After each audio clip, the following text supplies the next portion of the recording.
We're here at USA Arena in Landover, Maryland. Steve Albert along with Ferdy Pacheco, Bobby Ches, and Mike Tyson. Let's take a look at that right hand. That seems to be the exclusive property of Bernard Hopkins. He just throws it when he wants, and it lands right where he's throwing it.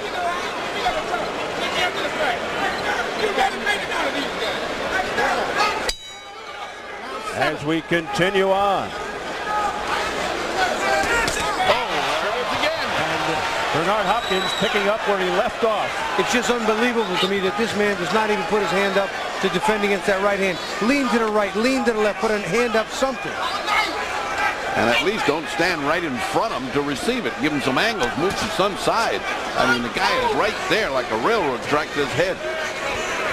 At this point in the first fight in Ecuador back in mid-December, Mercado was ahead on 2 of the 3 scorecards.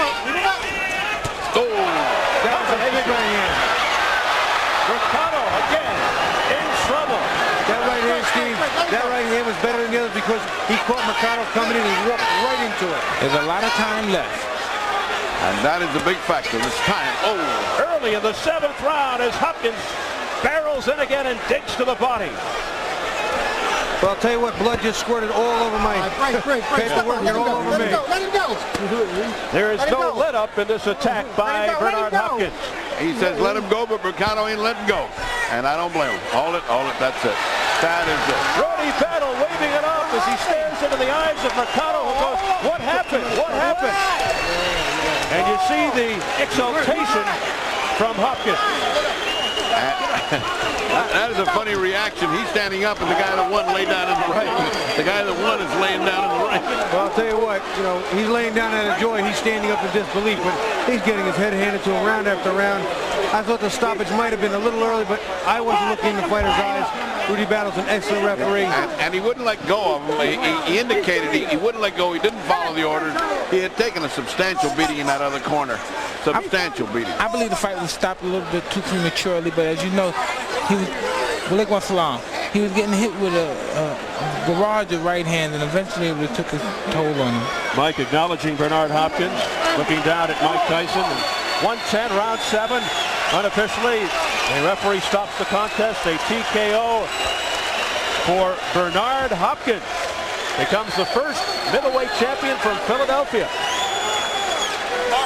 And Segundo Mercado has got to go back once again to a country that's disappointed in a futile attempt to bring a title back to Ecuador. He just didn't make it. It's odd that he came out with pants and has 1 written on him when his name is 2. Yes. His name is Segundo, number 2. Of course, he did prove to be number 2 today. A country that really felt that Mercado won the first fight, even though it was ruled a draw. But no question about this one. It was very one-sided for Bernard Hopkins. I get you. Here's you watch the end of the fight. Bernard Hopkins still on the attack, landing those big right hands. He'd already hurt him with a couple, dug a few more on the inside.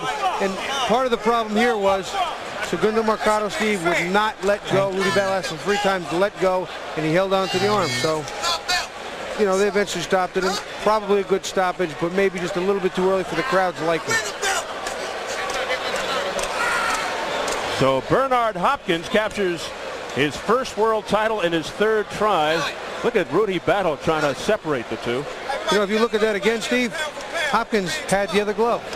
Hopkins had the glove under his arm. Interesting. So now Bernard Hopkins, joyous as he sprawls out on the campus with a chance to really make a name for himself, not to mention some big money fights in the wide open middleweight division.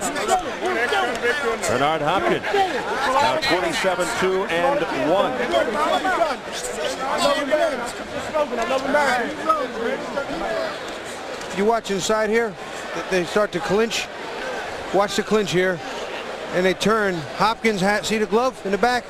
Hopkins has the glove clipped. His right hand is down holding Segundo's hand. See it? Yes. He's holding the glove. Mercado's not holding on. He can't get his hand out.